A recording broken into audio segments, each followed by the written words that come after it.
시간 하나님께서 우리에게 주시는 말씀은 고린도전서 15장 12절에서 19절까지의 말씀입니다. 그리스도께서 죽은 자 가운데서 다시 살아나셨다 전파되었거늘 너희 중에서 어떤 사람들은 어찌하여 죽은 자 가운데서 부활이 없다 하느냐. 만일 죽은 자의 부활이 없으면 그리스도도 다시 살아나지 못하셨으리라. 그리스도께서 만일 다시 살아나지 못하셨으면 우리가 전파하는 것도 헛것이요 또 너희 믿음도 헛것이며 또 우리가 하나님의 거짓 증인으로 발견되리니 우리가 하나님이 그리스도를 다시 살리셨다고 증언하였습니다. 만일 죽은 자가 다시 살아나는 일이 없으면 하나님이 그리스도를 다시 살리지 아니하셨으리라.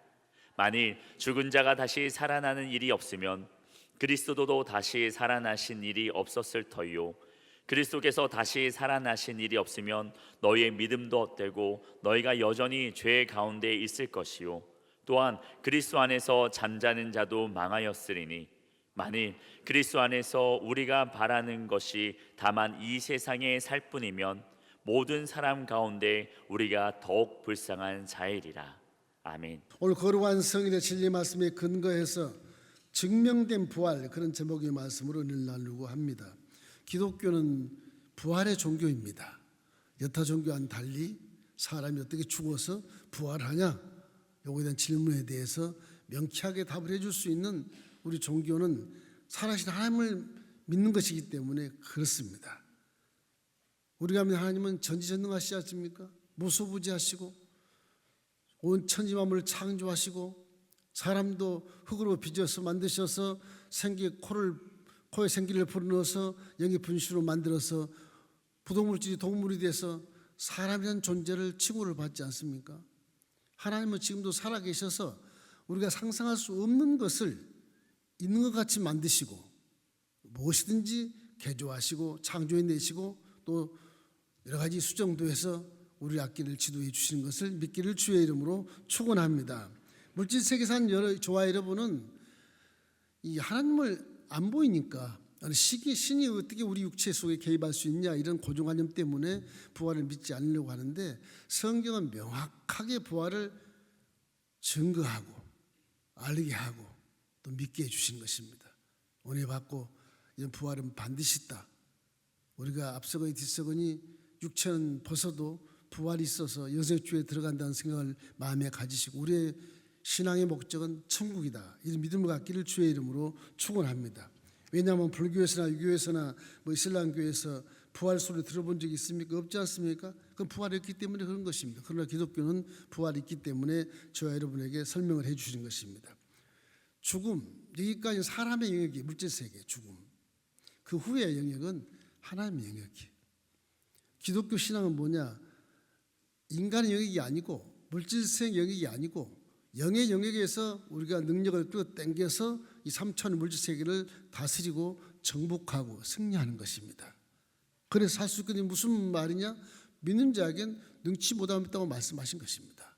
오늘 부활의 확신을 확실하게 알고 믿고 앞으로 남은 여생을 구원의 확신을 가지고 살게 되시기를 주의 이름으로 축원합니다. 첫째로 할 것은 당시 예수님 당시에 부활 사상이 있었습니다. 부활 사상이 어떻게 있었을까?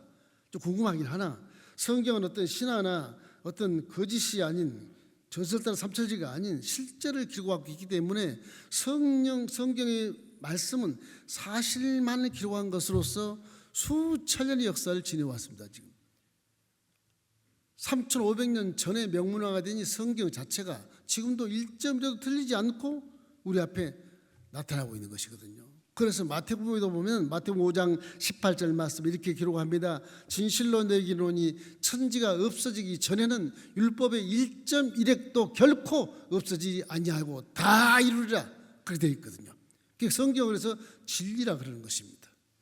성령이 충만받은 40명의 기자가 각 시대마다 다르지만 그 40명의 기자들이 하나님의 말씀을 대필해서 놓은 것이 성경인데, 그것을 한데 모아보니까 시대도 초월하고 환경도 초월하고 여러 가지 상황을 초월해서 앞뒤가 척척척척 맞았다. 하나님은 전지능하시기 때문에 그렇게 말씀을 이룰 수 있게 되는 것입니다. 당시에 역사학자가 훌륭한 사람이 있어요. 요세푸스라는 사람이 유대인인데 그 사람이 제사장 가문이에요. 제사장 가문.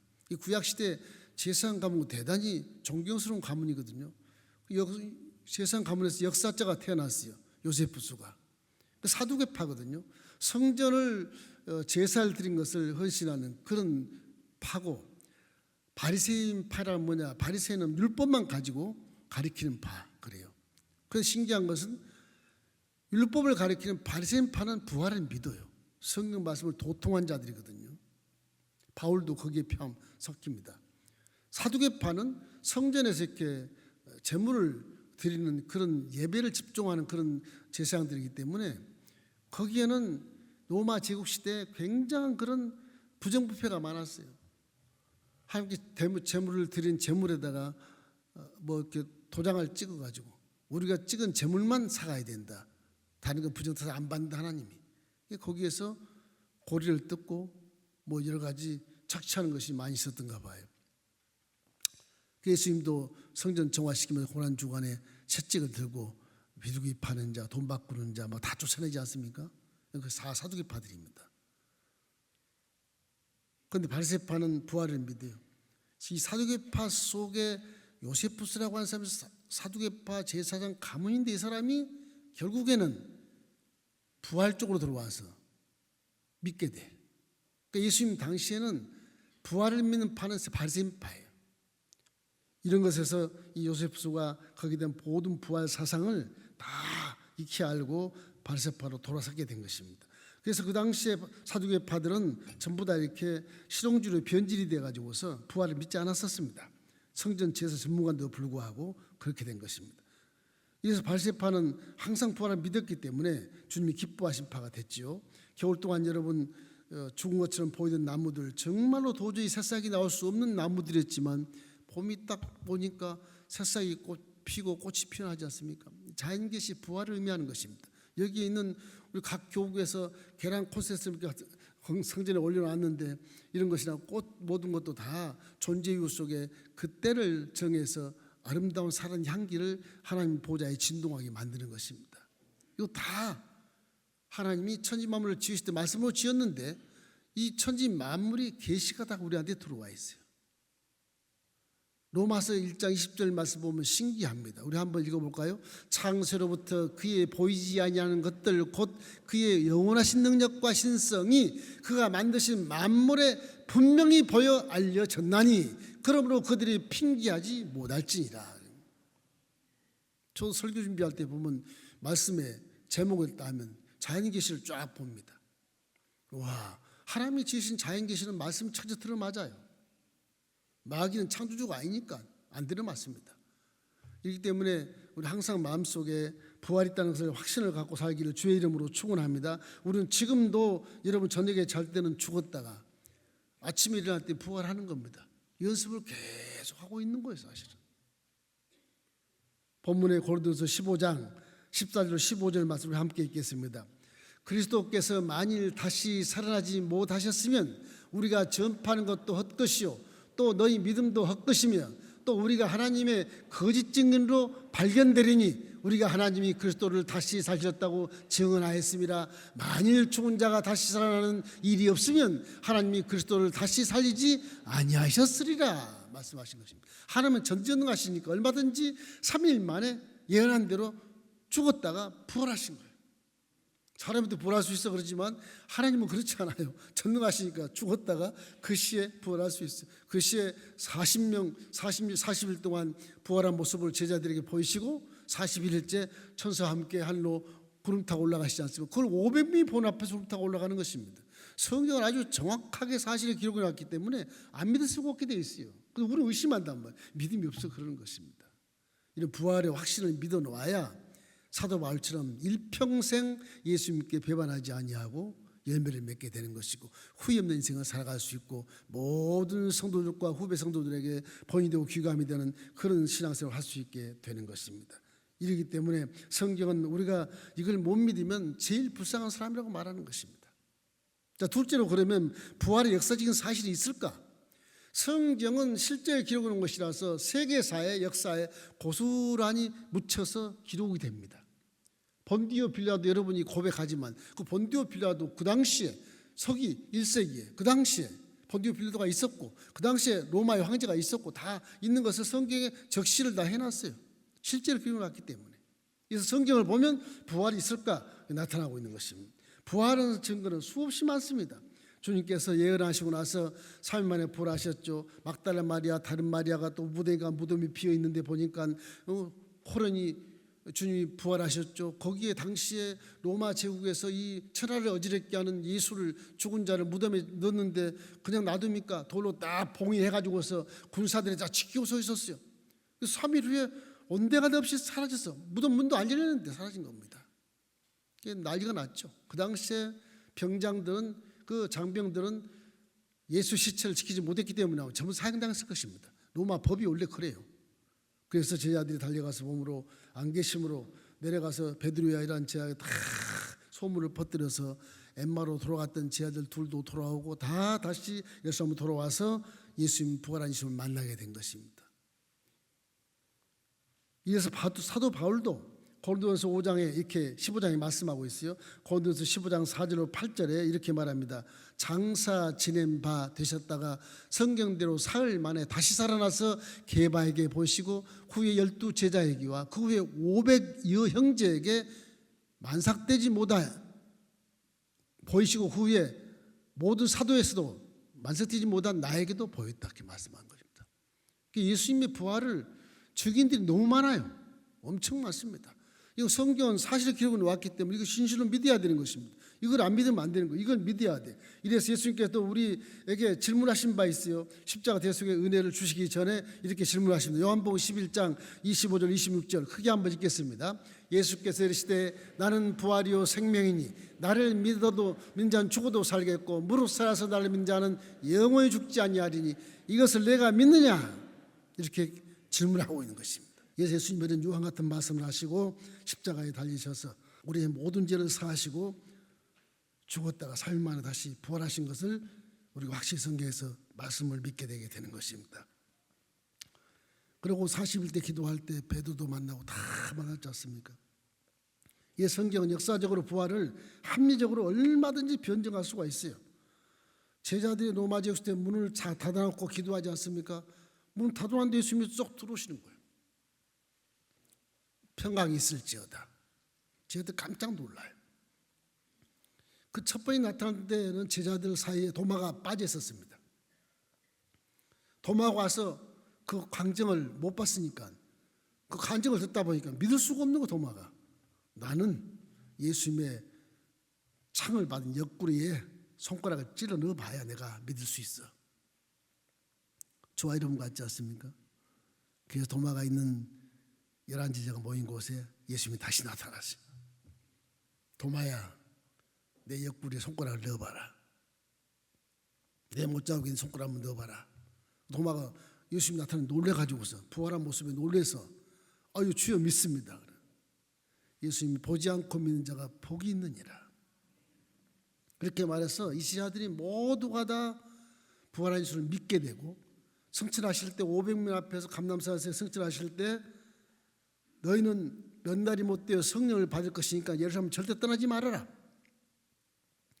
그래서 예수님이 41일째 성천하시고 하늘 보좌에 앉으시고 나서 성령이 오순 절날 마가다락 역사함으로 제자들이 성령 받고 나서는 그 모든 것을 다 믿게 돼요.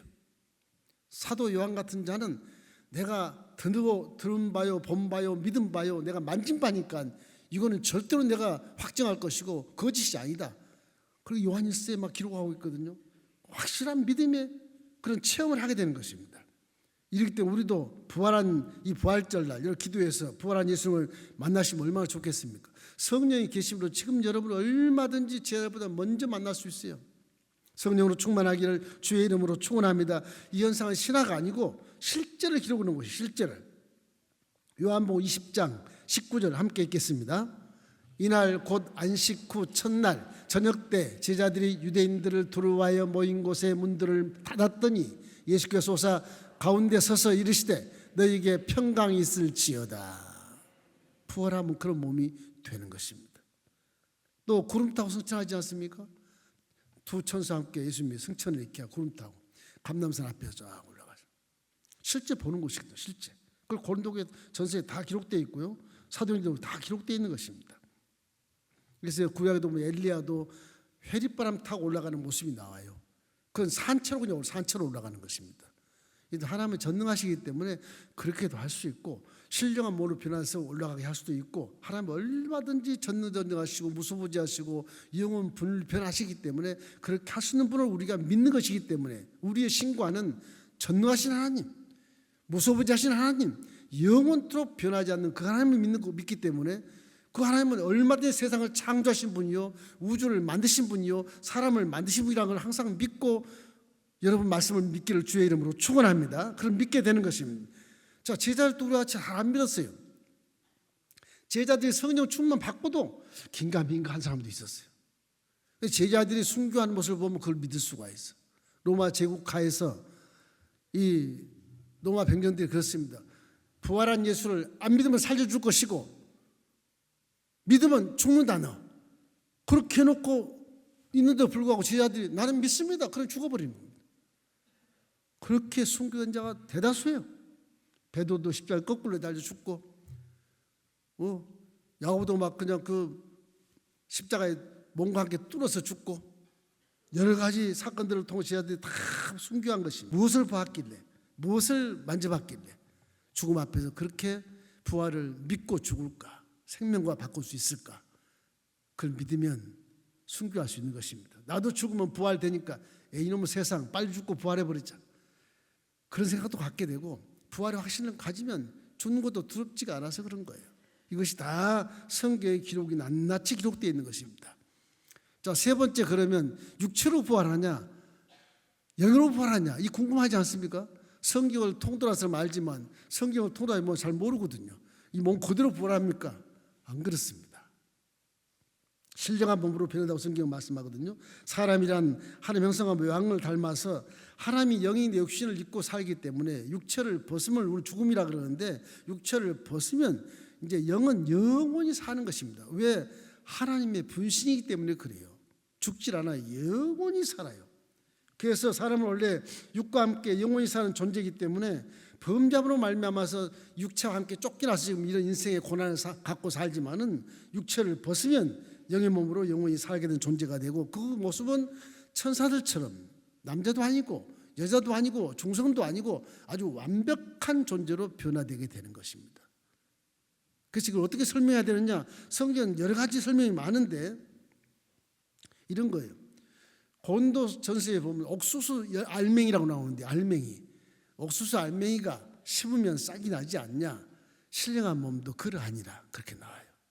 예를 들면 옥수수가 새로 심어서 올해 녹사를 지었는데 옥수수 따을 때가 옥수수 막 이파리가 병이 들고 시들고 뭐 그냥 대도 시들고 병 들고 그래서 열매를 맺고 죽지 않습니까? 그것이 사람의 인생이라고 한다면 부활의 몸은 무슨 일이냐? 부활의 몸은 옥수수가 알갱이를 새로 심어서 벌레도 없고 흉터도 없고 상처도 없고 아주 거룩한 모습으로 자라난 그 모습으로 변화된다는 거예요. 영의 세계는 두 가지입니다. 선하고 빛이 있고 착하고 거룩하고 정말 정직한 그런 영의 세계가 있는가 하면 마귀처럼 물고 찢고 싸우고 죽이고 멸망시키는 욕하고 그 욕심 많은 그런 마귀영역이 있어요. 전혀 달라요. 그럼 마귀영역은 예수님이 그들을 창조했던 분인데 그들이 반역해서 된 것이기 때문에 예수님 손 안에 딱 들어있는 겁니다. 마귀영역은. 우리의 부활은 어떻게 되느냐? 여러분과 저의 부활은 새로운 옥수수가 씨앗을 싹이 트고 꽃이 피고 열매를 맺다 할지라도 그 모습이 아주 신령하게 정말 비닐하우스에 위생 처리를 해가지고서 벌레도 하나도 없이 자라는 그 옥수수처럼 그런 신령한 몸으로 변화해서 천국에 올라가기 때문에 천국에서는 이 새로운 옥수수, 신령한 옥수수 이 몸에 질병도 없고 고난도 안 받았기 때문에 아주 청하고 거룩한 모습이기 때문에 거기 가면 나쁜 말을 못해요. 아예 나쁜 생각이 없어요. 아예 항상 거룩하고 항상 밝고 맑고 환하고 사랑이 넘치고 감사가 넘치고 찬송이 넘치고 이제 주님과 함께 살아가는 겁니다. 그 마귀의 종자는 뭐냐? 변화가 돼도 이게 뭐 병치에 먹고 뭐 마르고 찔리고 그렇게 상처가 많아서 그건 결국은 물고 찌고 싸우는 사단의 그런 구속된 집안이 바로 마귀영역이거든요. 그 영의 세계도 두 가지가 있는 것입니다.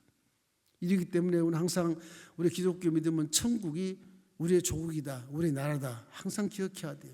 지상은 이 나라를 변화시켜서 어떻게 하면 하나님의 영광을 위해서 살까, 어떻게 하면 하나님의 원하시는 잃어버린 영혼을 구원해서 하나를 확장시켜 줄 것인가를 우리에게 사명을 주신 것입니다.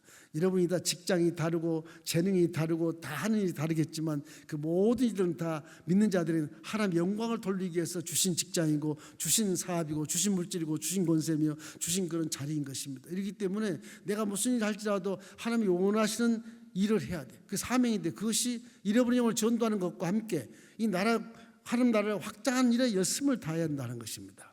그리고 우리는 장차 앞서거이 뒤서거이 천국 가면 이제는 완벽한 천사 같은 존재로서 정말 부족함이 없고 넘치고 정말 행복이 넘치고 에덴 동산보다 더 행복의 극치가 임하는 유토피아에 들어가서 우리는 영원히 살게 되게 되는 거예요.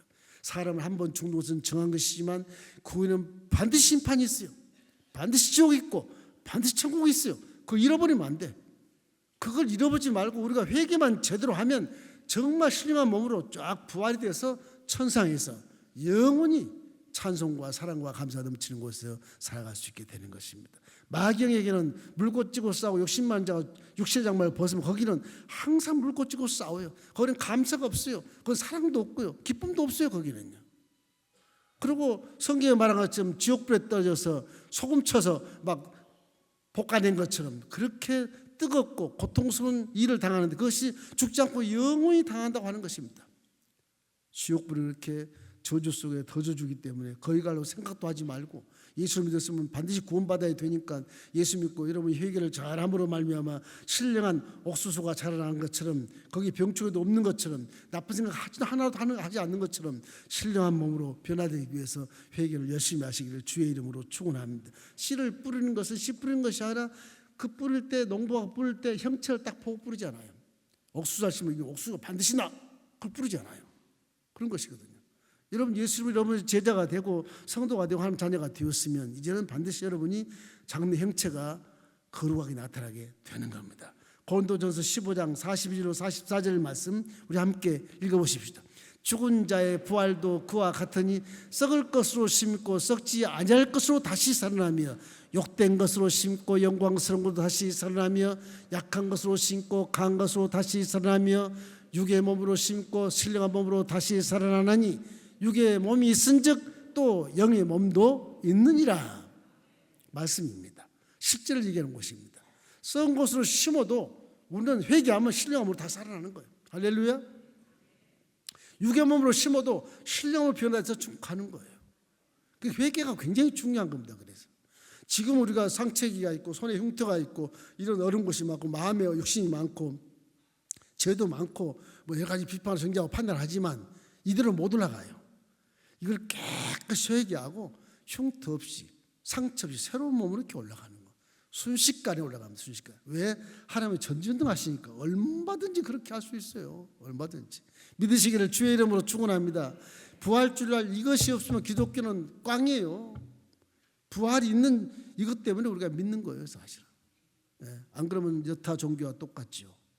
기독교는 종교가 아닙니다. 살아계신 하나님께 달려가는 것입니다. 이러기 때문에 항상 우리가 신령한 몸으로 변화되면 거룩하고 깨끗하고 더러운 것이 얻은 것이 없고 정말 밝고 맑고 환한 긍정적인 절대 사랑과 절대 감사와 절대 그런 기쁨을 충만해서 살아가기 때문에 천국에서 그렇게 찬양하는 모습이 바로 신령한 몸들의 공동체인 것입니다. 여러분 천국을 사모하시기를 주의 이름으로 축원합니다. 우리가 장차 갈 곳은 우리의 조국 천국입니다. 이 땅이 아닙니다. 이 땅에서는 우리보다 더 잃어버린 양들을 우리가 끄집어내서 전도해서 하나님께 영광 돌리는 그런 사명을 감당할 뿐 다른 건 별로 없습니다. 모든 물질과 시간과 여러분 건강은 다 하나님 영광을 위해서 살아가는 것이기 때문에 영광을 위해서 주님이 허락하신 것이기 때문에 너희는 먼저 그의 나라와 의를 구해라. 그래야만 먹고 있고 마시고 누리는 거 다 주겠다고 말씀하지 않습니까? 우선과 차선을 항상 번복하지 말고 바르게 사십시오. 바르게 살면 여러분 앞에는 복이 임하게 되고 세상 승리하는 놀라운 역사를 만들어낼 수 있게 되는 것입니다. 고린도전서 15장 51절 52절 우리 한번 크게 한번 읽어보십시다. 보라 내가 너희에게 비밀을 말하노니 우리가 다 잠잘 것이 아니요 마지막 나팔의 순식간에 호련히 다 변화되리니 나팔 소리가 남의 죽은 자들이 썩지 않을 것으로 다시 살아나고 우리도 변화되리라. 천국이 어떻게 생겼을까? 계시록 22장 쭉 보십시오. 그 10번 50번 읽어보세요. 무시무시하고 거기 은혜스러운 건 뭐가 있냐? 생명수 강가에 12가지 열매를 나무들이 쫙 서 있는데 야미 이파리를 따서 종초에 바르면 다 나아버린다. 거기는 병이 없어. 천국은요. 그냥 나아버려. 그냥. 이 때문에 우리는 생명수 강가에서 우리는 맨발 벗고 살고 거기는 먼지도 없고 티끌도 없으니까 화장실도 없습니다. 열매를 먹으면 맛있고 맛있게 먹는데 다 산화돼서 없어져 버린 거예요. 천국 화장실이 없어요. 그래서 쓰레기통도 없습니다. 걸어가고 싶으면 걸어가고 비행기 타고 싶으면 비행기 타고 가고 수레 타고 수레 타고 가고 내가 생각하는 사람을 만날 수 있는 그런 시간과 공간을 초월한 그런 세계이기 때문에 우리는 천국을 열심히 사모해야 되는 것입니다. 지상이 뭐 오래 있을 생각 물론 사명 당할 때가 있어야 되겠지만 하나님 허락하시면 빨리 가는 건 더 좋습니다. 여러분 천국을 지극히 사모하시고 부활을 마음속에 확실히 믿고 살아가기를 주의 이름으로 축원합니다. 이제 심판대에 딱 섰을 때는 우리를 사랑하시고 우리 죄를 용서해 준 예수님이 심판주로 딱 서 있습니다. 그때는 예수님 얼굴이 미소가 없고 아주 냉랭한 모습으로 아주 냉정하게 심판하게 됩니다. 예수님이 그때는 심판주이기 때문에 그래요. 그러나 성령과 함께 나는 예수님을 구주로 믿었습니다. 회개하고 왔습니다. 그러면 예수님이 그걸 통과시켜 천국에 들어가게 만들어 주시는 것입니다. 하나님의 사랑이심으로 이런 살아생전의 이 상처만 육체 속에 이 좋지 않은 생각, 이 어둠의 생각하는 이 육체 마음 속에 이런 곳에 회개를 많이 해서 또 씻고 또 씻고 또 씻고 씻는 것에 중점을 두십시오. 그래야 성령이 여기서 역사해서 내 마음을 움직이고 육체를 사용해서 분별하게 만들고 그리고 꿈을 꾸게 만들고 모든 문제를 해결시켜 주시는 것입니다. 회개가 가장 급선무예요. 그래서 이 부활절에 눈으로 지은 죄, 귀로 듣는 죄, 입술로 말하는 죄, 마음으로 깨닫지 못한 죄, 손가락에 지은 죄를 다 깡그리 회개하는 신령한 기도하기를 주의 이름으로 축원합니다. 이래서 부활을 확실히 믿는 사도 바울도 성령과 평생을 통해서 그런 승리하는 것처럼 정말 사도 바울은 나는 부활의 확신을 가지고 내가 이렇게 일생을 살았다고 고백하잖아요. 그것이 갈라디아서 2장 20절 말씀입니다. 한번 읽어보십시다. 내가 그리스도와 함께 십자가에 못 박혔나니 그런즉 이제는 내가 사는 것이 아니요 오직 내 안에 그리스도께서 사신 것이라. 이제 내가 육체 가운데 사는 것은 나를 사랑하사 나를 위하여 자기 자신을 버리신 하나님의 아들을 믿는 믿음 안에서 사는 것이니라. 사도 바울은 자기는 죽었답니다. 오죽 살아있잖아. 내 속에 예수가 살고 있어. 그만큼 회개를 많이 하고 뒤집어져서 성령의 사로잡힌 자가 됨으로 말미암아 어디를 가도 산의 영과 강의 영과 동족의 영과 이방인의 영과 헬라인의 영과 유대인의 영에도 불구하고 그는 다 승리해서 나는 인생의 일체의 비결을 배웠노라 그렇게 말씀하면서 내게 누르짖는 자는 내가 모든 것을 할 수 있어 당당하게 빌보 교인들에게 4장 13절 말씀에 고백을 하고 있거든요. 여러분 바울과 같은 신앙하기를 주의 이름으로 축원합니다. 이제 부활 신앙으로 능히 승리하기 위해서는 우리는 항상 성령과 함께 동행하는 삶을 살아야 되니까 성령과 함께 동행만 하면 성령이 스스로 회개할 때 회개하게 만들어 주시고 바른 길도 분별할 때 분별해 주시고 말할 말도 조정해 주시고 행동도 조정해 주시는 것입니다. 그래서 회개하고 틀림없이 성령으로 충만한 삶을 살기를 주의 이름으로 축원합니다.